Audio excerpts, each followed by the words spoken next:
तो अब हम अगले दोहे को पढ़ते हैं। चलिए चौथा दोहा देखा जाए। माया दीपक नर पतंग भ्रम भ्रम इवै पड़त, कहे कबीर गुर ज्ञान तय एक आध उभरंत। तो इसकी प्रसंग को देखिए। इसमें कबीरदास जी कहते हैं कि जीव और यहाँ कवि ने अर्थात कबीरदास जी ने जीव और माया को यानी जीवात्मा और जो मोह माया है उसकी बात किया गया है। जीव और माया को क्रमशः पतिंगा और दीपक का स्वरूप मानते हुए माया की प्रबलता और गुरु के उपदेश की महत्ता को बतलाया है। ठीक है, तो चलिए हम देखते हैं।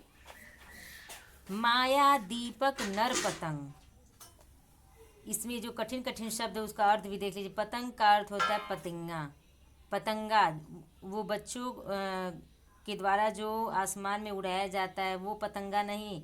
पतंगा वो जो दीपक की लौ जो जब जलती है तो उसके किनारे किनारे किनारे छोटे छोटे जो कीड़े जैसे दिखते हैं उसी को पतंगा कहते हैं। और उसी लौ से इतना अधिक उनसे प्रेम होता है कि वो उसी में जलकर भस्म हो जाते हैं। अपने आप का वो क्या कर देते हैं, बलिदान दे देते हैं। ठीक है, और यहाँ पर दिया एक आध का अर्थ होता है कोई कोई, ईवई का अर्थ होता है इसमें, तय का अर्थ होता है से, उबरंत का अर्थ होता है मुक्त हो जाते हैं। तो अब इसके व्याख्या को देखा जाए। इसमें कहा गया है कि माया दीपक नर पतंग, नर माने मनुष्य, दीपक का अर्थ जानते ही हैं, दीपक होता है चिराग जिसको कहते हैं। यह संसार जो है माया के दीपक के समान है। यह संसार माया के दीपक के समान है और मनुष्य कैसे हैं, पतिंगे के समान है। माया जो है वह दीपक के समान है। यह संसार रूपी जो माया है वो किसके समान है, दीपक के समान है। और मनुष्य किसके समान है, पतिंगे के समान है। यहाँ उदाहरण दिया गया है, जिस प्रकार पतिंगा दीपक के सौंदर्य पर मुग्ध होकर यानी मोहित होकर अपने प्राणों का त्याग कर देता है, ठीक उसी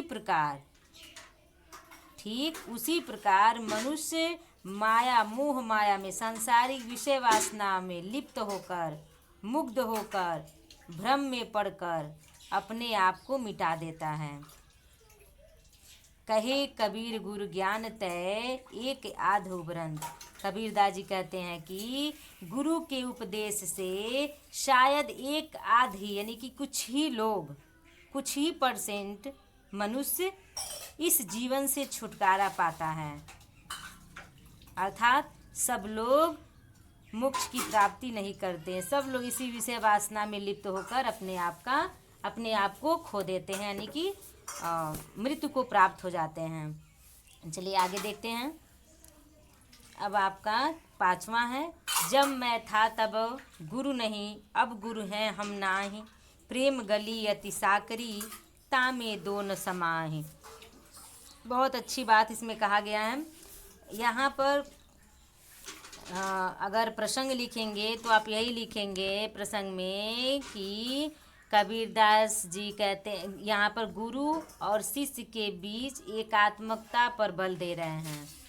कबीरदास जी गुरु और शिष्य के एकात्मकता का अर्थ होता है एकाकार, एक होना। उसी पर इनका फोकस है, अर्थात उसी पर ये इन्होंने प्रकाश डाला है।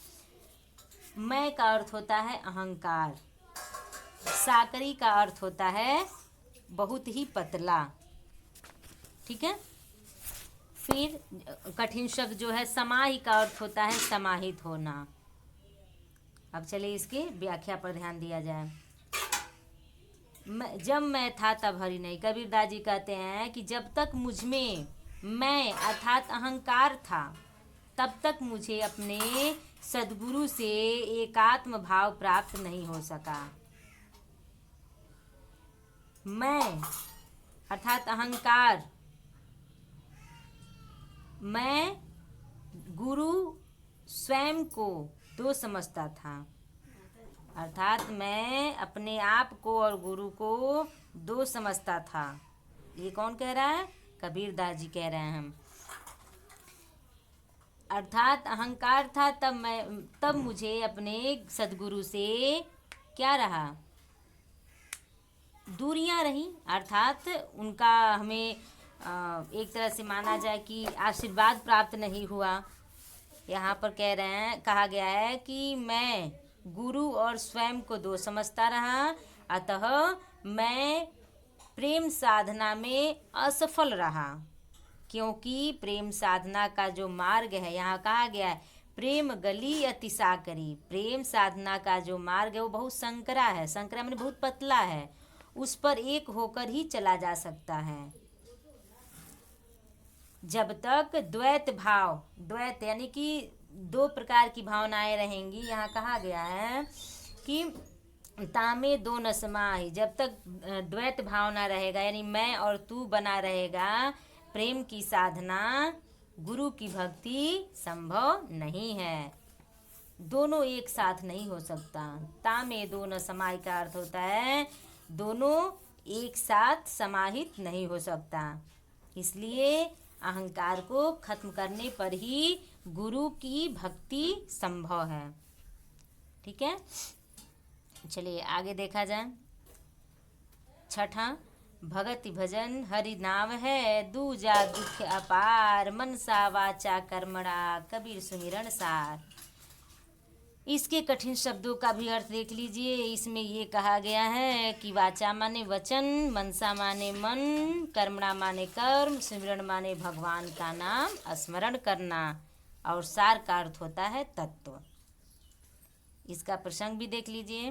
कबीरदास जी कहते हैं कि जगत की असारता और परमात्मा की नित्यता, नित्यता माने सत्यता एक तरह से कह सकते हैं, बताते हुए अहंकार को नष्ट कर हरि भक्ति की प्रेरणा दी है। यानी कि जो मनुष्य के अंदर अहंकार है उसको नष्ट करके हरि भक्ति, भगवान की भक्ति की प्रेरणा दिए हैं। कौन? कबीरदास। चलिए देखा जाए इसकी व्याख्या। इसमें कहा गया भगति भजन हरि नाम है। जीव के लिए कह रहे हैं, जीव के लिए परमात्मा की भक्ति और भजन करना एक नाव के समान उपयोगी है। जीवात्मा के लिए परमात्मा की भक्ति करना किसके समान है?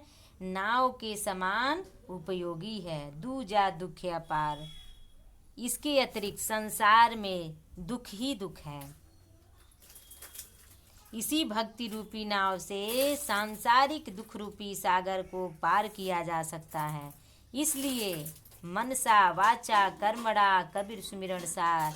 इसलिए मन, वचन और कर्म से परमात्मा का स्मरण करना चाहिए। यही जीवन का परम तत्व है। सुमिरन सार यानी कि यही जीवन का परम तत्व है। चलिए आगे देखते हैं।